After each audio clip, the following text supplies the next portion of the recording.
problem is like in this region, I know everybody is like app only, app first, but the reality is like why we have this conversion uplifts on app.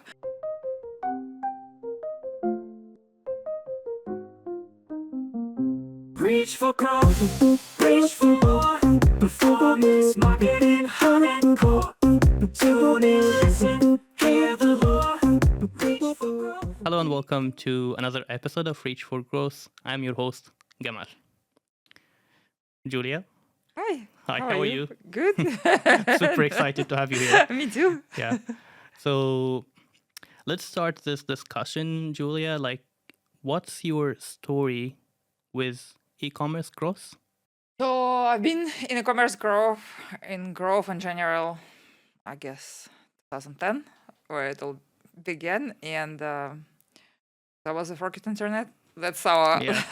like a connecting point for quite a long while. I mean, it was like 5.5 years, and you know, in Rocket Internet terms, it's like 50 years in a normal Yeah. company.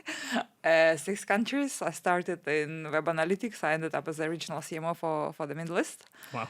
And then I took a plunge, first as a consultant and working internationally in MENA, in Latin America, in Europe, advising multinational companies, advising startups on obviously growth. And 2019, I started Unmarketed, which is my main thing until today, which is a talent marketplace for digital consultants, including primarily e-commerce consultants. So that's what kind of round down Yeah. quickly. Okay, so this is the thing about Rocket Internet, that everyone that goes there always say, yeah, that a year in Rocket Internet equal to maybe 3 to 5 Oh, yeah. years outside, depending on your experience within Rocket Internet. But I guess the impressive part that you didn't just survive in Rocket Internet, you managed to go from analytics, I guess, specialist to a CMO. So how did you manage to do that? Yeah, I guess it fit my personality well. Like, you know, I actually love pressure. I love uncertainty. I love fast pace. I love faster Amazon valuation. And I wouldn't say it was like all smooth sailing, but if anything I know by now, I know because of Rocket Internet, whatever people say. And yeah, you know, I think you should choose your career according to your temperament and according to your like aspirations. If you like, some people should not go into medicine, some people should not go into army. It's not because army is bad or medicine is bad, it's just not suitable, right, for a particular individual.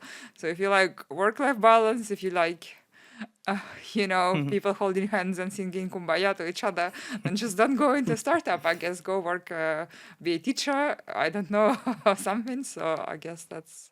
Yeah, I guess this is very true, because right now, for example, if you or I went through Instagram and we just try to go through Reels, we'll find a lot of content online saying that e-commerce is like the easiest business ever. You can just start your own e-commerce and become a millionaire, and you just quit. And but the reality of the matter is totally different than that. Oh yeah. So retention. Okay, a lot of e-commerce businesses struggle with retention. What's one big mistake that you see a lot of e-commerce business do, which challenge their own growth potential? So first of all, a lot of e-commerce business owners, they have no idea what retention is, right? So, and they're just like, oh, we have revenue and that's it. And like to drive this revenue, we need to run ads. And I think this is where it all starts, and this is where it all ends. So, right, they don't understand. Like, we acquire customer, we retain customer. Like, what drives it? That's like kind of just completely don't know. And then the other thing is like, I mean, all business owners, they love their product, but I think you have to be objective, and you like, if people don't come back, then something is wrong, right? And like, unfortunately, very often the case is that you're going to sell something which already exists in the market. You're not really solving a problem. Like, I mean, if you talk about GCC, for example, right? There is no much innovation in terms of direct to consumer. There are a lot of let's just bring something from Europe and start selling here. Let's bring something from the US and start selling here, and it's just like there is no much learning about market and like why would you bring this here because it sells somewhere in Germany. It doesn't necessarily mean it's gonna sell here. Nobody knows this brand and like what are you doing? And then you know, so basically you don't build a compelling case for people to use your product, and even if they buy first time because you offer them discount or because you just bombarded them with marketing messaging, that doesn't solve anything, right? So if people don't come back, and just that's all. Yeah. So I guess to summarize it, so in a way that using paid ads in a way to create this illusion of growth is not sustainable. Whether it's paid ad or maybe looking for another brand that is successful in Europe or in the US and try to bring it here, or maybe the third element out of this is actually to try to subsidize a brand too much by giving too much discount. So in a way to give this idea or illusion of rapid growth. I think take a step back, and the most important thing is to the basis for any growth is your organic growth, right? And a lot of business owners try to hijack it with paid growth, right? Whether it's subsidizing your paid ads or a combination of subsidizing and paid ads. But what they don't understand is that if there is no basis, if there is no foundation, you cannot build a house. If you build a house, it's gonna collapse. So the same thing, happened here.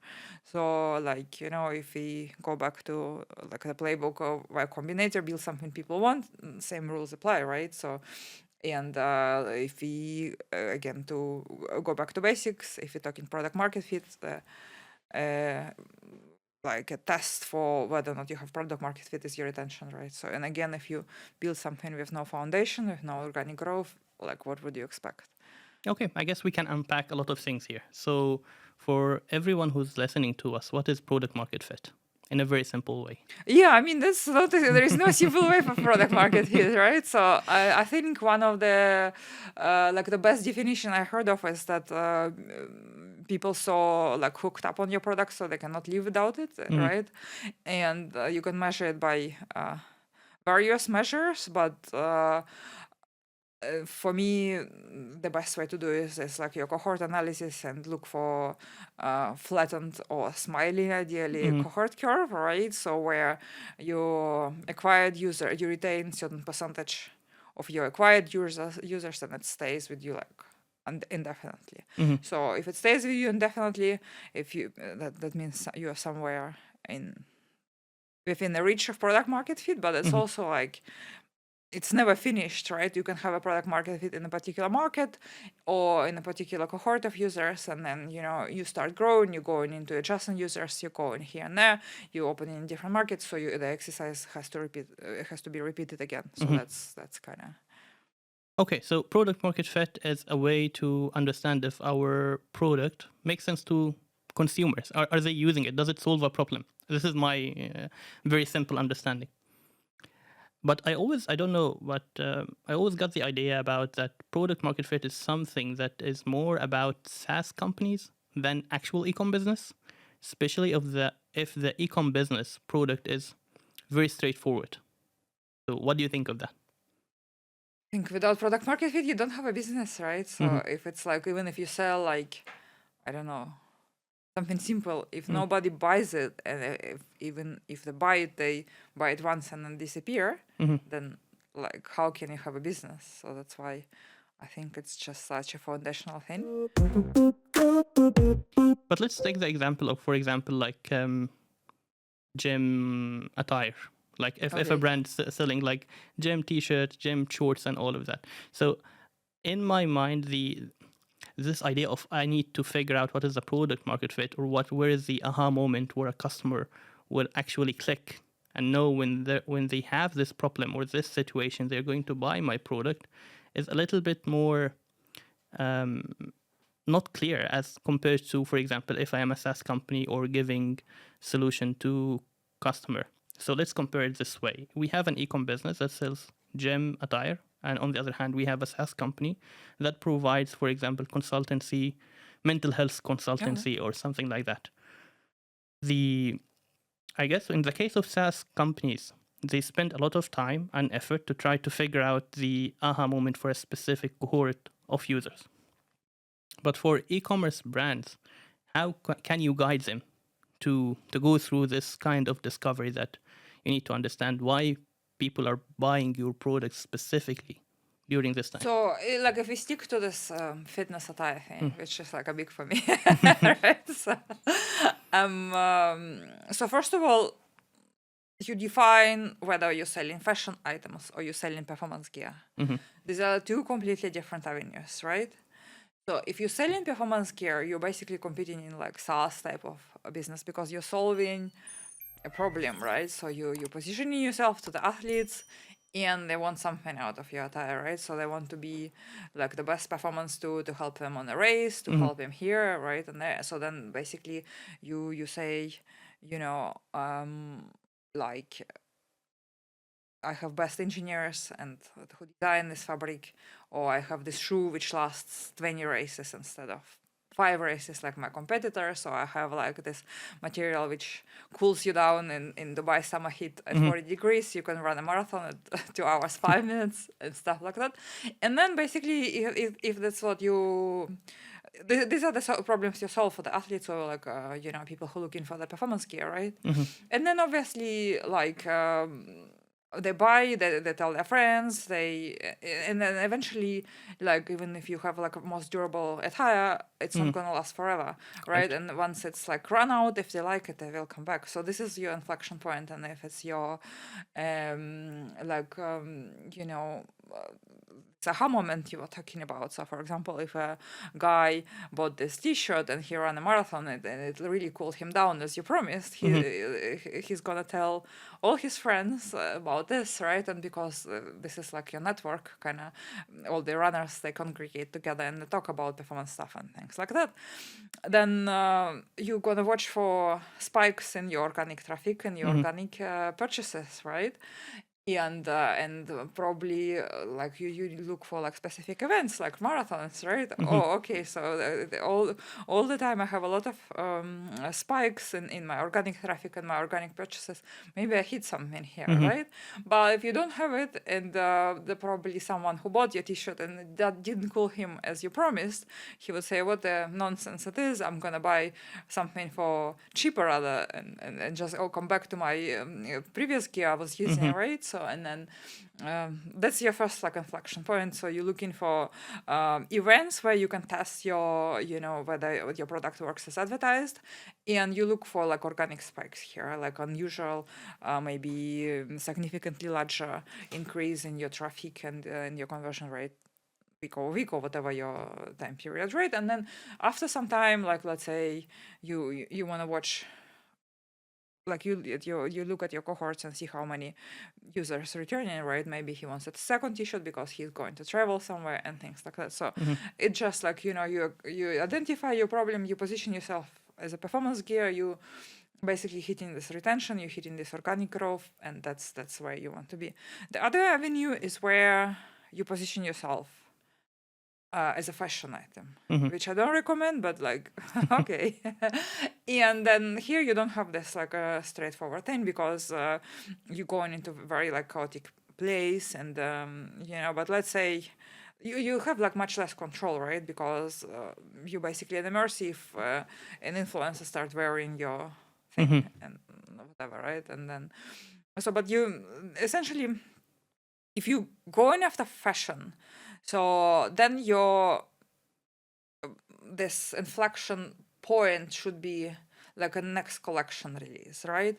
So because let's say you release the first first collection, some people bought it because let's say you advertised and you know, and then with the second release, so assume you solve somebody problem. So like whatever people buy in fashion looking for, they're looking to look sexy, they're looking to impress their friends, they're looking to for whatever.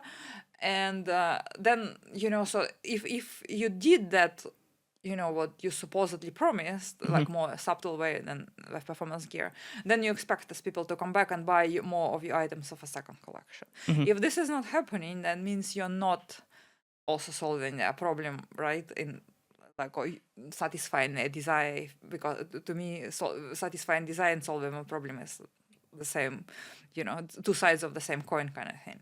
But still, like that means like if you had one collection, you have some sales, and nobody came back to you for your second collection. That means you don't have product market fit, and maybe Yeah, there's something wrong. something wrong. Yeah, so that's kind of like how to SaaS Yeah.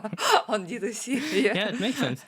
And think about, I guess I'm thinking about it this way, that when it comes to product market fit is to try to understand, do I really solve a problem to a customer that will allow him to come back to buy from me? But then the question now is, what can I do is if I'm starting a startup like now on organic side to ensure that I am trying to reach the product market fit? So, I mean, if you're talking e-commerce, if you're talking D2C, right?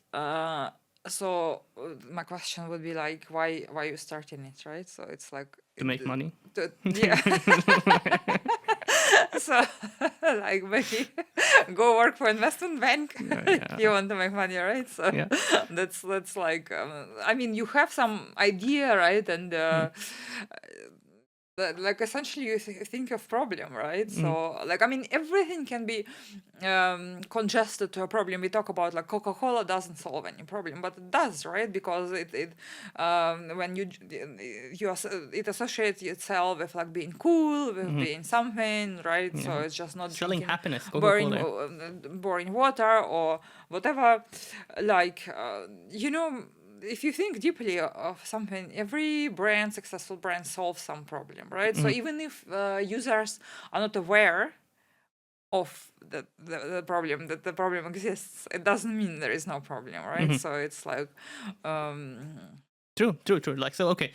I was trying to say that I'm from an entrepreneur or a startup owner point of view. My main goal is to make money. But like, if I'm thinking from this startup right now, I should think first about the consumer problem. Okay, now let's say I'm starting a performance-driven brand for gym attire. So now, how can I build a foundation in multiple steps for organic growth? So I ensure before spending money on paid that I have the right foundation, that once I spend money, at least I'm going to get some statistically significant or some data that makes sense that I am reaching the product market fit or no, or maybe do I need to have more data? so if you like launching again the gym attire thing, right? Like there's so much gym attire.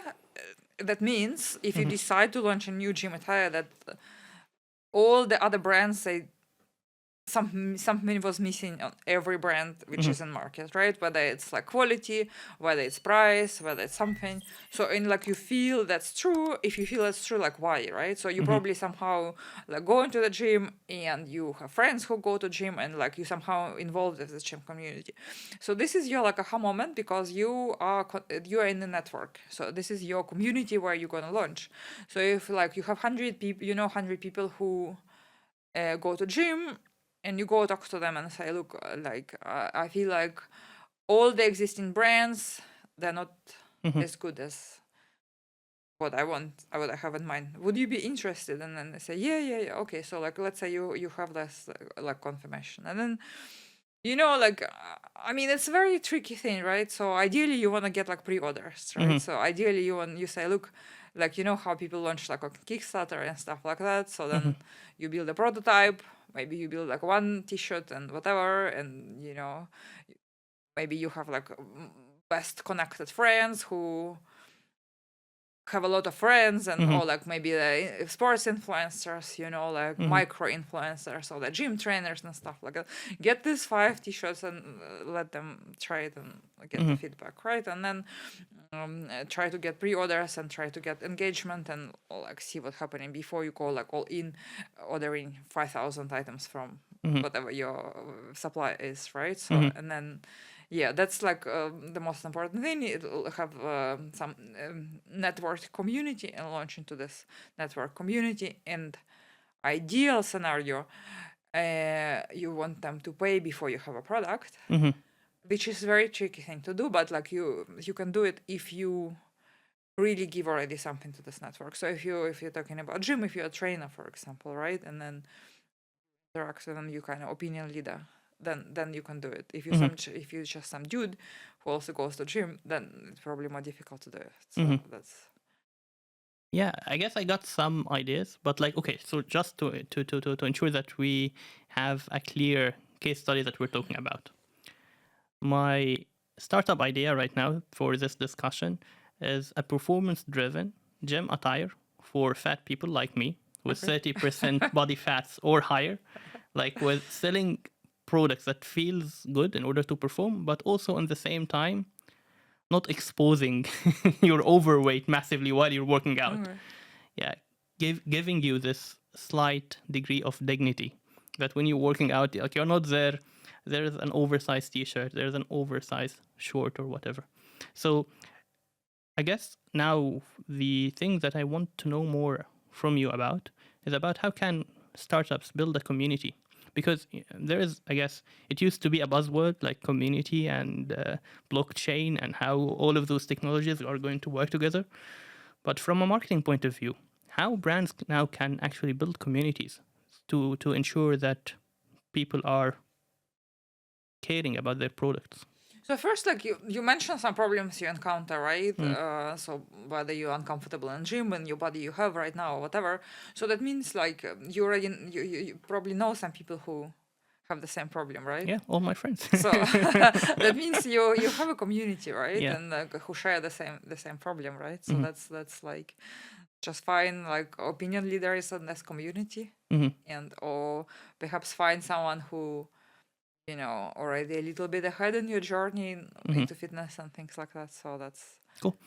But from CRM perspective, for example, I'm thinking now about my startup. Am I going to have newsletter, push notification? Do I need to have an app?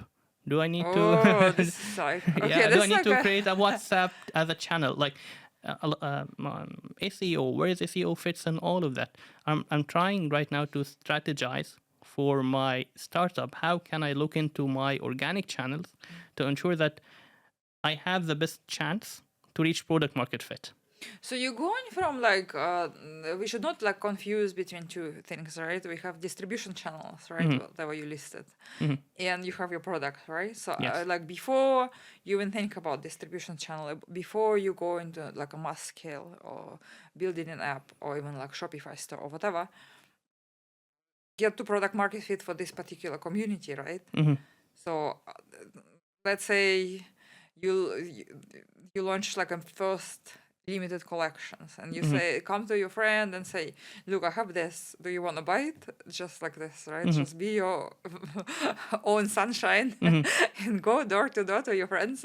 If you believe that you solved the problem with your product, then just see if they're willing to buy. If everybody says like, no, this is like, I don't want to, I'm gonna go to my mall and buy whatever, and it's good, that then you don't need CRM, you don't need mobile app, you don't need anything, you know where it's all going. But if all your friends spot it and say it's like they're willing to invest in the product, in the proposed price, and maybe you're onto something already, right? And then they if they brought their friends, and this is like you first be a like mom and pop store, be your own like you are your best distribution network, right? And then at some point when you went from one user to like before you have 100 users, before 100 paying customers as a B2C, don't even think about anything. You can service assistant customers and yourself and find them and like watch what happening to them. Do they like your product? Do they bring your friends? So the most important thing is like beyond this, they're never gonna tell you the truth if you're your friends, right?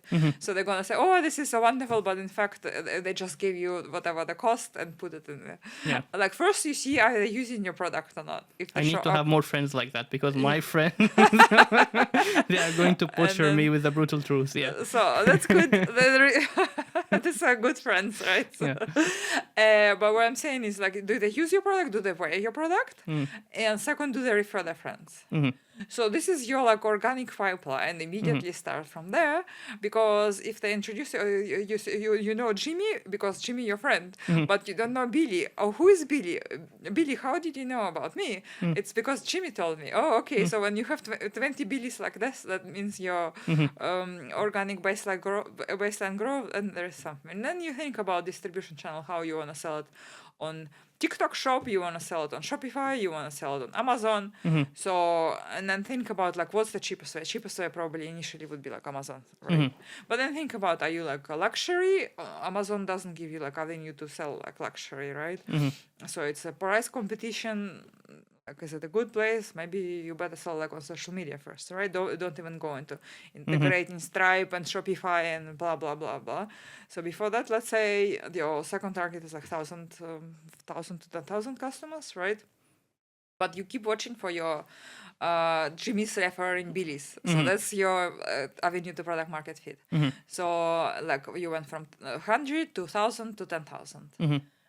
So I mean, let's say 1,000, because from 1,000 you would want to have some, you can't really control it personally. You would want a Shopify store, and probably and some marketplaces, and it becomes like a whole go-to-market strategy, and it costs, but still what you're watching, you probably can't get a grasp of solid retention to assess your product market fit, because like how often you repurchase your gym attire, right? Not that often, let's say a few months, right? So especially if you're not particularly like a gym goer and things like that. So, but what you need to look is for referrals. This is your first sign of product market fit. Like your friend Jimmy started referring friend Billy, and then it went from 100 people bought your things, and then they brought another 30 people, and then it became 1,000. So this is is what you need to watch for. Yeah, I guess this is very important, because I don't find people talking about this enough right now on social media. I mean, LinkedIn. Most of us are really active on LinkedIn, because what you're talking about, referral and all of that. It reminds me with Malcolm Gladwell. Like he wrote his book Outliers, and he was talking about the stickiness factor, like what makes people, whether it's a product or a new phenomenon, attached to it, is actually by people telling other people, and they start having this feeling of community. Maybe this product or this phenomenon makes me feel a certain way that, or certain values that I want to be part of. But okay, I found it really interesting that you said to go from social media to maybe Amazon or having your own e-com website based on the number of products sold, not based on the monetary value, because sometimes it can be tricky. Do you have like a certain number, maybe that first level of e-com, go on social media and talk to your friends, you have to have sales of 100K, for example? Yeah, I don't have it in the revenue, because like every product is different, and like more like a function of your market size and everything, right? Especially if you're talking, but I'm talking number of users. Yeah, like you must talk to 10 friends, and it's really doesn't make sense to do anything from an investment point of view if you don't have $100 on however you want to sell it. But from 100, probably you need like a distribution channel, right? So. So 100,000. I have now my e-commerce No, I'm business. talking 100 people, 100 orders. $100. Before you go build your e-commerce. Yeah. Okay, and now I'm in my e-commerce now. What is the threshold that I should look for before going to have an app, for example? Like I find it a very difficult argument for the app if you're e-commerce, to be honest, unless we are talking like a large numbers, because the question is like why, what you cannot achieve with your website that you can achieve with the app. It's better conversion rate. People always say it's better conversion rate in the app. It also opens a new channel, the push notification, which also adds to your arsenal of marketing channels that you can add to. Yeah, like better conversion rate. Like let's say you have 100 users, right? And then what's the uplift? 2%. So instead of 100 no, of course users, not 100. you're Now gonna let's say be like I have how much? Like 10,000 users. And I have an e-com business that is already like a website that is fully working and working in a good way. And now I'm thinking okay, what's the next step from product distribution? Like, I mean, I don't know. Like for me, it's really difficult to make a case for the app. The problem is like in this region, I know everybody is like app only, app first, but the reality is like why we have this conversion uplifts on app, because we went from completely buggy websites on Magento Yes. like to the app, which had like at least it was faster, right? So but if you compare like slick, like fast optimized website with the app, would you get the same uplift? I don't know. It's like $1 billion question, right? So we have, if you're like a large marketplace with thousands and thousands of SKU, you can provide more personalized experience on the app. You have like different, acquisition channels, right? As you mentioned, like from Apple Search to, any in-app marketing to organic, any app stock optimization you can do. Yeah, maybe with the 1,000 SKUs and marketplace, and you're looking for this edge. Yeah, but if you're like a D2C type of business, I find it really, really difficult to get a case for the app. Yeah, makes sense, honestly, because especially with the buggy websites, that usually that's the reason why we have high conversion rate on the app. Of course, the journey on the app is much better because the app technology, it's easier, and there is, I guess, less room to mess it up compared to the website, and also for I especially think if it's just like the first thing is speed. So like for the user, right? So if you waiting for the website to load, you don't wait for the app usually. So I guess that's the key. And I guess, yeah, also there is another point regarding the data, that with app, I can get more data about my customers, so I can target them better, know them better. Okay, do you know people who use the who are good with their data? Like I'm now okay, so now I'm speaking with a narrative of like an entrepreneur who just try to be as strategic as possible. Like maybe I will not use it now, or I don't have the capabilities or the resources to use it now, but who knows what will happen in the near future. Find ways to ask your customers about their data. Right, so instead of just trying to let's automate everything, I think we're like already past the stage. I mean, we're not past the stage, we're like in a stage of maturity. All this, what worked 5 years ago, what worked for 10 years ago, right? So we need to just go back to basics and like start ask your customers questions, build product for them, and So like what kind of data like you can collect with the app? Yeah, probably you can have, but you still have your ATT, you still have your incognitos and all this type of things, and aggregated data, and it's not really getting good and data. iOS and privacy that's happening. Ask iOS 14, your users 15, like 16. which influencers they are following. Just one question: which influencers are you following? You direct question. You'll get much better marketing opportunity than with all your Ep.5 integration and whatever signal Adjust, integration and adjust integration and all this thing. Just ask one question, you'll benefit much more from it. Yeah, makes sense. Okay, so now I'm leveling up. Okay, so now I'm a startup owner, e-commerce business. I'm making 6 figures already. I'm making 1 million. I want to grow from 1 million to 100 million. Okay. I come to you. Okay. Okay, now how can we do it? So how, definitely, so I'm selling 1 million now. Definitely there is a product market fit. Okay. I'm going to assume. Of course, if you disagree with me, feel free to... I mean, that's the question is like, if you're selling below your margins, right? If you selling $1 bills for 80 cents, you're going to have a lot of revenue, but it doesn't mean it's a sustainable business and you have a product market fit. So it becomes already like a tricky point, right? The product market fit comes at a price. So if you're profitable with this 6 figures, then we can talk. But if you're not profitable, if you're just burning on discounts, then probably you don't have product market fit, even if your level of sales. Yeah, but I guess when it comes to product market fit, if at least my product or my e-commerce platform is solving a problem and people are buying, yeah, maybe they disagree with me on the price, but at the end of the day, they are buying. This means that my solution is actually working, or maybe there is a need that's in there that I can fix. So why can't I just grow, and in some point in the future, I'm going to find maybe a new use case, turn it around and make it profitable? Who's gonna finance your growth? Yeah, good question. Like, Yeah. yeah. So, But a lot of businesses that I guess we worked on, especially with Rocket Internet, this was the case. That, okay, don't worry about profitability for now. Let's grow, grow, grow, grow. People will always fund it back then, not now. And we will find in the future a use case to make it profitable.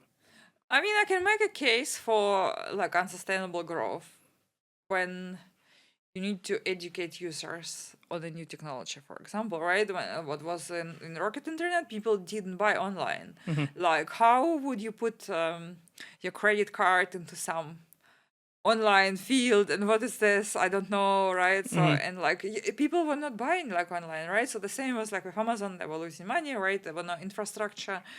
And you know, like, and also like Rocket Internet were not losing money on customer acquisition only. Like there were a lot of like there was zero infrastructure, you know, markets we worked in, right? So it's just like shipping things in Nigeria or like in Saudi Arabia in 2010 was just a completely different story, right? So Yeah. you have to build the infrastructure.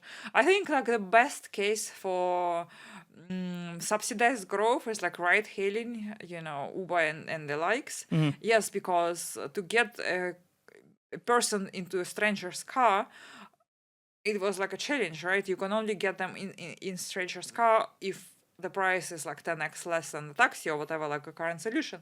But then, you know, you presented them the case and essentially you locked them in because you say, okay, this was 10 times cheaper than the taxi, but it was 100 times better than the taxi because I don't have to just deal with the taxi. I have my, you know, I'm really there, and maybe I'm willing to pay full price, which would be like equal to taxi or maybe like 20% cheaper than taxi, right? So then like we got the case, we educated people about new technology, we got them in by discounting, you know, and like, you know, you can just layer in if you talk about like ride hailing, it was just outspend and outbid the competition, right? Because like it's also another thing, right? So just people who could last longest win the market kind of thing. But yeah, I mean, even if you if you don't talk about like competition, you talk about just onboarding user on a new technology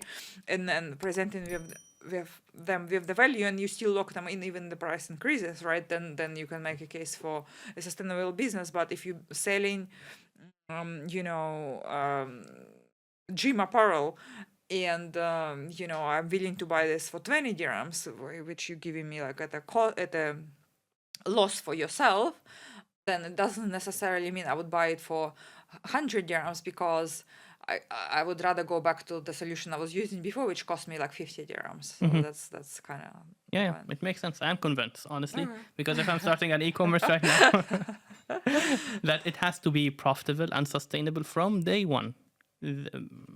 Like the days that we are going to invest and people are just willing to invest with you because you have a new concept or a new development or a new technology when it comes to e-commerce, this is way past our time now.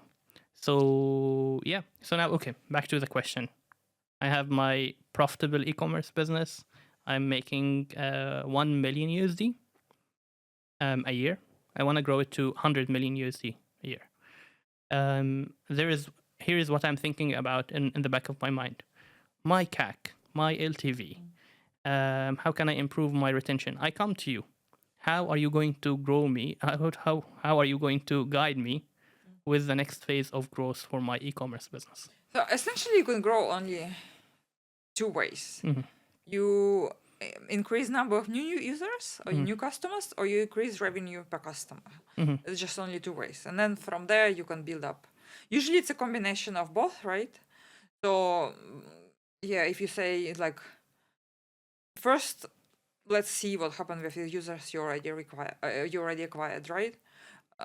How many of them when they purchased, how many of them stayed, and then whether your retention cohorts are flat or smiles, or like how healthy your cohorts are and all this type of thing. And then you go basically, yeah, like your customer acquisition, your customer retention. So if you just go heavily on customer acquisition, then and you say, I expect my retention stay the same as with the original users, yeah, I mean, good luck with that if that's the case, but usually it's not the case, because your original users are more loyal because you build a product for them and you build like relationship with them, and then you go into new market, it's just much less, and so you don't talk to them as much and things like that, but you need to still watch for your it's like a very interesting exercise on its own. So you look at your organic base and you look at users who came by themselves, who got referred, who repurchased and things like that. You look at your organic cohorts and you look at your paid acquisition cohorts and see what's the issue here, if there is an issue, right? So you don't really expect your paid cohorts, like basically people who clicked on your Instagram ad and purchased, behave the same way and be as loyal as your organic cohorts, right? Because as I mentioned, you don't really tailor your product for them, but you basically see how much sense it make to continue using this channel, even if your acquisition costs are low. So what's gonna happen like in the long run if you acquired 100 users and nobody stayed and nobody brought referred a friend, then maybe it's not a channel for you. Even like at a face value, it looks good in terms of your acquisition. But how can we understand the cohort retention curve? Because first of all, what is cohort retention curve? So cohort is a cluster of users, however you define it, right? So if you're talking like straightforward retention, then users you acquired in January, in February, in March, in April, etc., etc. So all the users you acquired in January, how many? So let's say your acquisition event is a purchase, pretty straightforward, right? So all the people who bought in January, how many of them bought in June? So if you say 100 people in January, 20 of them, 100 people bought in January, 20 of them bought in June, let's say, so you have 20% 6 months cohort retention, right? So, and then how many of them bought in next January, right? So if you say 10 January 23, 20 in June 23, and then 30 in January 24, that means your cohort smiles, right? So, so if so, you have. You mean smiles in this way, Yeah, like it, yeah. Okay.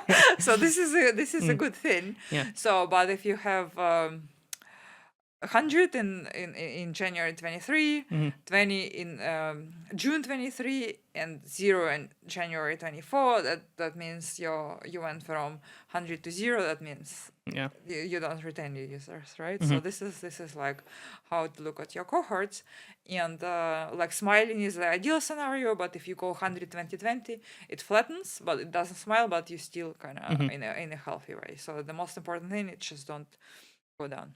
Okay, and how can I figure out the time frame of the cohort? Like, should I go yearly? Should I go 6 months? Should I go monthly? Should I go weekly?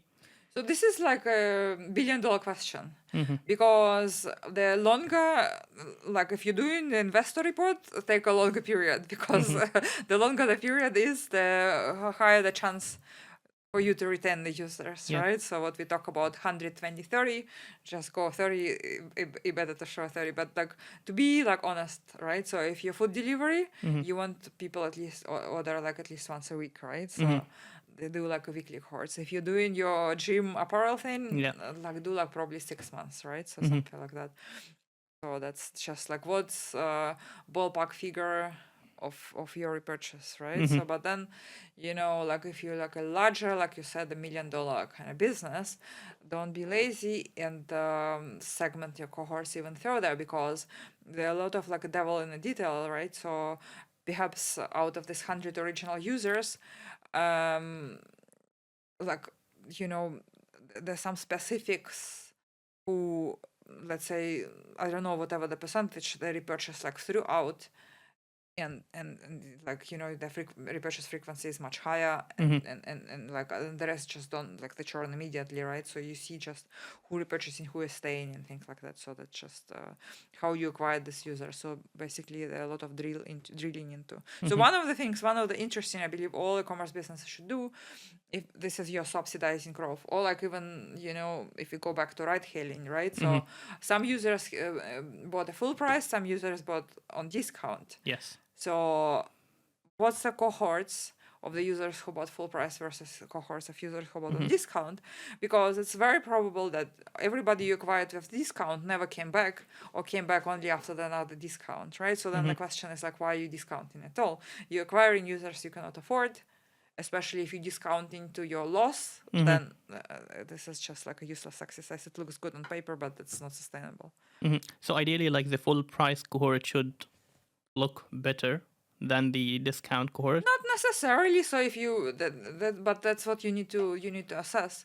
So if you acquired users via discount, let's just see how they perform. Do they come back ever and buy the full price again, or they just like your discount hunters? If your whole of your business is about discounting, then probably that's all right. But if you just like raise a thin margins, then you can't afford discounting, you're going into loss, and probably don't acquire these users. Okay, and I guess we can spend a little bit more time to understand and how to read cohort retention curve. So in the y-axis, we have the percentage. Let's assume that we have the percentage 100%, 90%, 80%, etc., till we reach 0. And on the x-axis, we have the time frame, whether it's 6 months cohort, monthly cohort, or weekly or yearly cohort. So ideally, what you're saying is it should not, for me as an entrepreneur, founder, or anyone who interested about e-commerce, I should not be worried if it's not 100% every month. That what I should look into is the shape of the curve. Yeah, exactly. But why? Isn't like having 100% each and every month should be the goal? I mean, can you? No, really. Like, explain it to me as if like I don't know. So why like 100%? I guess we need to think about it from a user perspective. So when I talked about growth a couple of sentences ago, I said you can grow via acquiring new users, and you can grow via increasing revenue per user, right? So if you like in the ideal world, you of course want 100% of your user retain and bring more revenue. But we live in like a real world, right? We impacted by economic situation, we impacted by competition, we impacted by whatever, right? And but the thing is, like, imagine a scenario you have like somebody bought January, February, and March. You retain 100% of users. You think you're on a run, and but then everything gone to 0, right?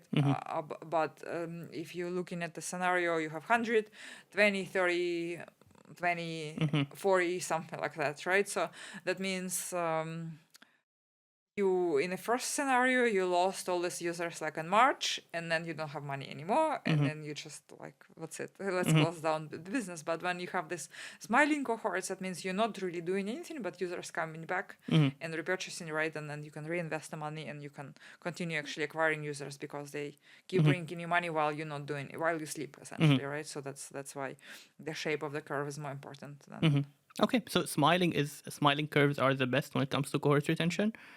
Having a static or a fixed curve is good. It's not bad, but it's good. Yeah. And the worst thing ever is to have like a curve looking like this. Yes. This means that you need to go from a curve that's like this, like going massively down, to a curve that is static and then maybe smiling. Yeah. Yeah. And if you're lucky, you manage to get smiling from the first time. Yeah, so like there is a trick a bit if you're talking about e-commerce specifically. Why you want your cohort curve to smile is because acquiring users gonna be more expensive over time. It's like, because using like platform like Facebook or whatever, or TikTok, so initial users are much cheaper than future users, and especially when you're increasing your ad spend. So that's why because your cost curve gonna increase, you wanna decrease. You also wanna increase the revenue per user, right? So future payout. So that's why you want it to smile. So as we have the time, each users, they bring you more value, but the new users gonna be more expensive to acquire. So that's why like a smiling curve is ideal for e-commerce specifically. Okay, so how can we have this smiling curve from practical advice point of view? So mostly it's your product, right? Why people buy your product, right? So it's like and like again with like commerce, you don't stick with the same product line, right? So you always innovate, you always add something, you add more product categories. So we come back to again your new venture of gym apparel. Yeah. So then you go into product expansion, right? You launch in like new collections, you launch in new colors, you launch in maybe socks and accessories and things like that, and so you just appeal to more users, and you can make maybe your previous users buy more often, and so then that's just how you improve your cohorts and you improve the percentage of users who come back. Okay, but how can I make that curve, the retention curve, smiles with marketing effort without improving on my product? Can I do that? Yeah, I find it very unlikely. Yeah, obviously you need to, because people like overwhelmed the amount of marketing message and things like that. If you a commodity type of impulse thing, if you sell like more like fashion versus performance gear, right? So what we talked in the very beginning.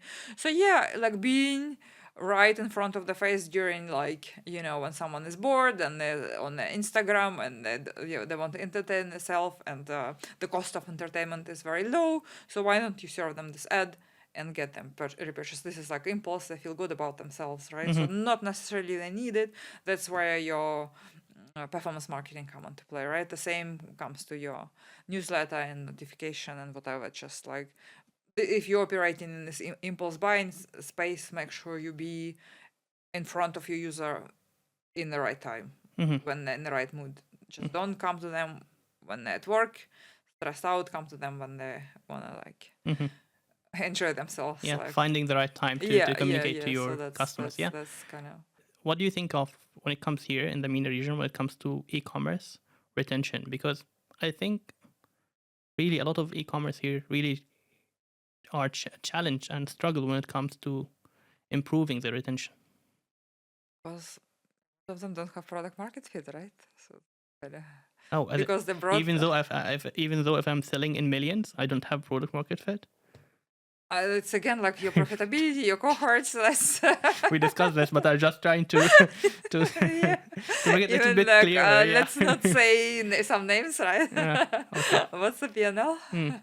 Yeah, so profitability. Yeah, okay. So now if I'm profitable,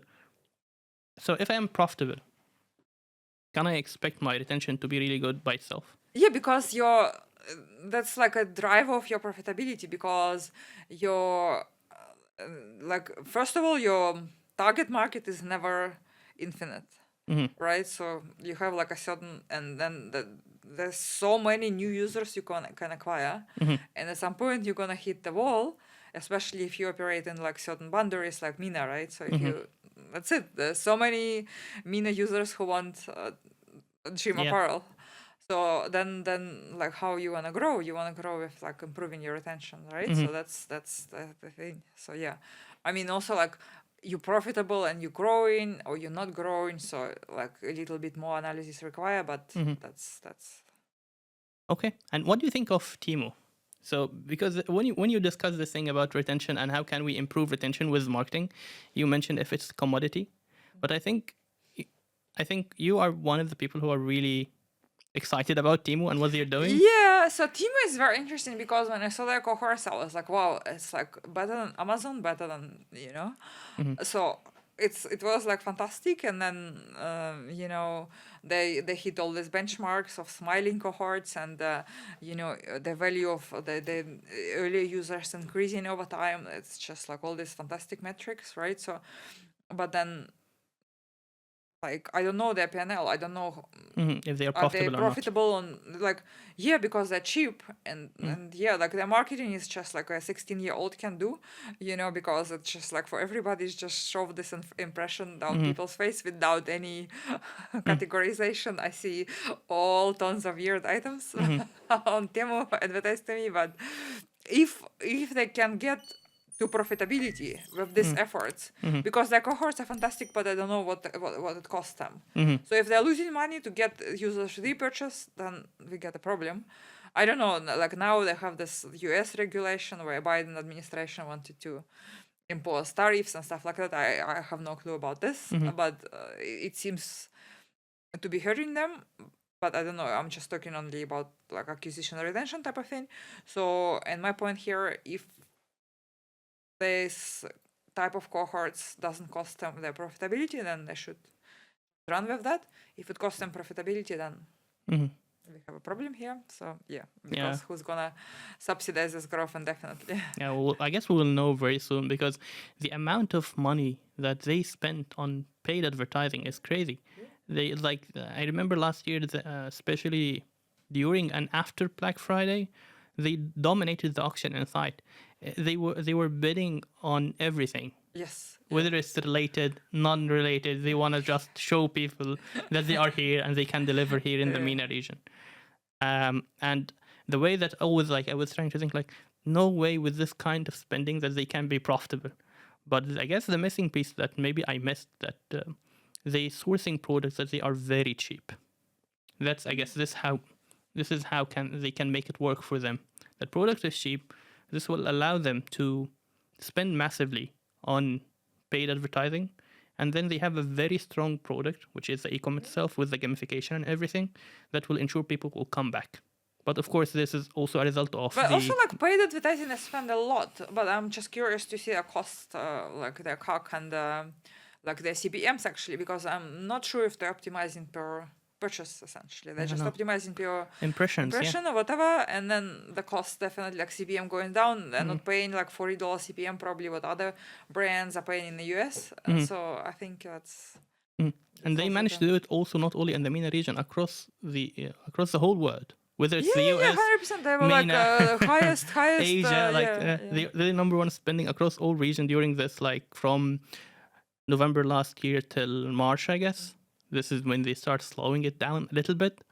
But yeah, it was like crazy times. Hopefully they're not going to do the same this year. Let's wait and see. Let's see. I mean, if the US is going to be very tough on them in terms of regulation, they need to do it in other regions. So. Yeah, so it will be worse, because if the US is going to challenge them, then they're going to grow more on other regions. But when you think about the way that Chinese do e-commerce versus the way American do e-commerce, and here, like, I'm thinking about Temu as an example versus Amazon. So when you go as Amazon as an e-commerce business, it's totally different. It's powered by. So first of all, the two brands, they have wide selection of products that they are selling, different categories and all of that. But when it comes to Amazon, it's more to the point. Like, you want this, we have it, we have the best price, here you go. But when it comes to Temu, it's totally different. Hey, like, we have this game, play this game. Yeah, it's a bit like, for me, it's a put off, but I'm obviously like not representative of all users. Let's play this game and get this. Yeah, but what do you think the future of e-commerce would be like? Are we going to have more like Temus? Are we going to have more like Amazon? I mean, it also depends, right? So, like, if you compare it to like offline retail, right? So the malls, people go like to entertain themselves, and you go to the mall, you go buy, you go eat, you go da. So then maybe it will move to like metaverse or whatever, right? So you have like brands partnering with this Roblox, whatever, right? So with gamification. So yeah, if you say it's like shopping as an entertainment, like a lot of, because like certain consumers view shopping as an entertainment. Some people say that shopping is their hobby, right? So that's kind of thing. So, and then some people, I want this, I want to find what I want immediately, and with best specifications. It's again coming back to the origin of our discussion, where if you go in for fashion, you go in for performance gear, right? So if you go in for performance gear, you need to be precise, you need to be on topic, you need to be very scientific in explaining your product, specs, social proof, whatever is there.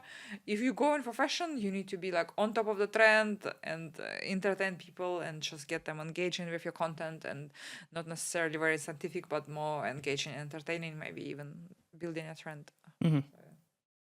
Okay, so now I'm going to level up again. So now I've made the 8 figures a year for my e-commerce business, and now I want to grow even further.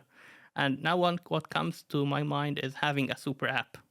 I don't know why, but this is the biggest thing that Oh. everyone's like I'm already making 100 million a year, and I come to you like, hey, should I have a super app? What should I have on my gym attire super app that should go broader and wider than just gym attire? It will be everything related to sports, with nutrition, with trainers, with gym facilities, everything. Yeah, it's like a cost benefit analysis, right? Because like yeah, if like grow at any cost at some point, right? And getting like VC funding and stuff like that, which I'm not a fan when it comes to consumer brands, Why? right? So because like the target market is always limited. So and then you go into this artificial market expansion, believing that everybody on earth who wears shoes want to buy your shoes in particular. That's just not true, and we know that this is not true because Yeah. this is what happening with these brands who took VC funding and stuff like that, right? So I mean now, but this is like pie in the sky type of scenario. I'm gonna go and conquer the world with my super app.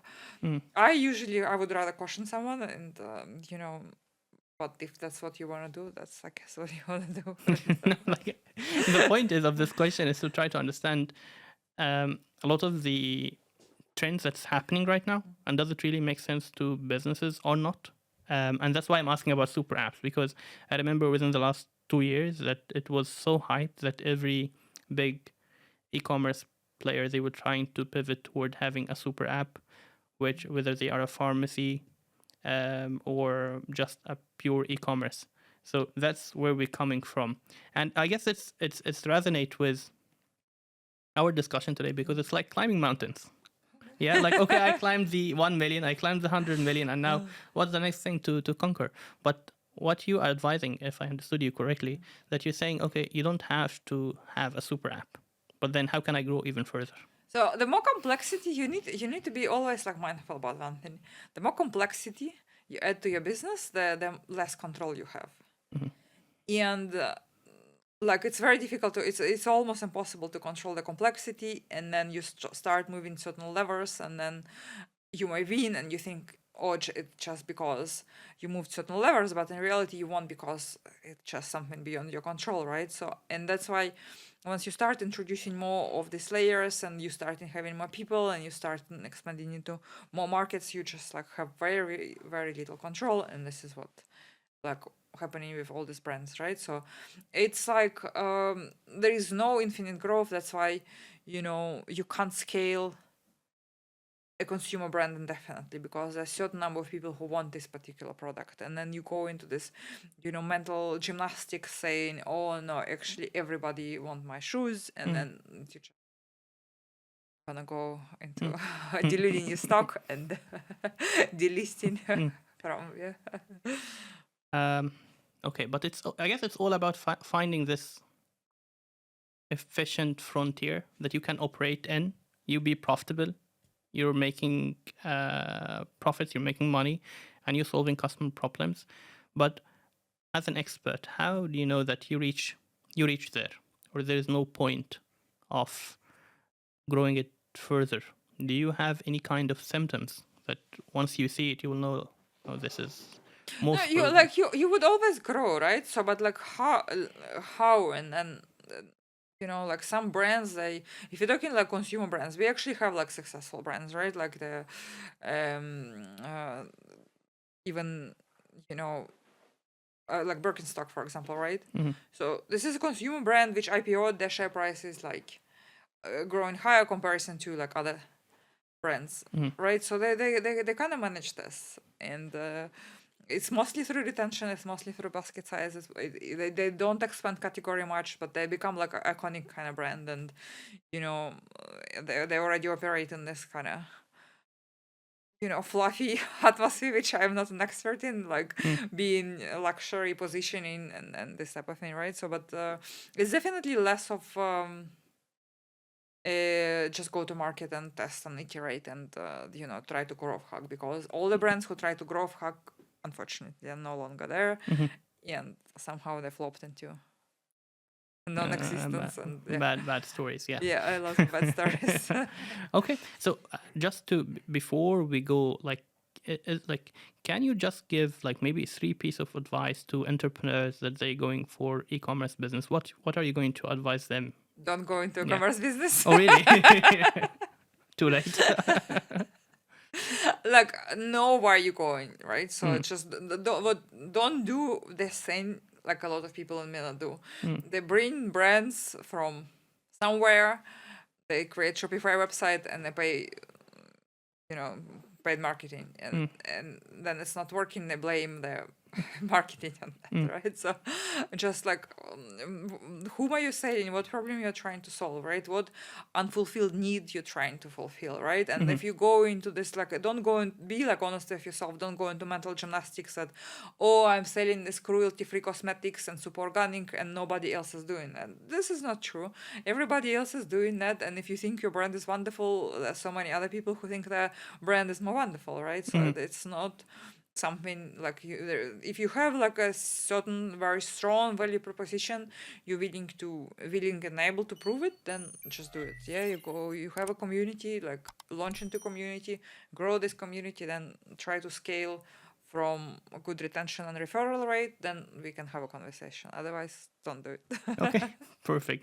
And finally, how people can reach out to you? I'm on LinkedIn, so I think that's the best place. And yeah, I think. Okay, I will add your LinkedIn profile to the description of the video on YouTube. Yeah. So Julia, thank you so much for that. This Thank you was for quite having fun. me. It was fun. Yeah, Indeed. thank you. Reach for growth, reach for more. Performance marketing hardcore. Tune in, listen.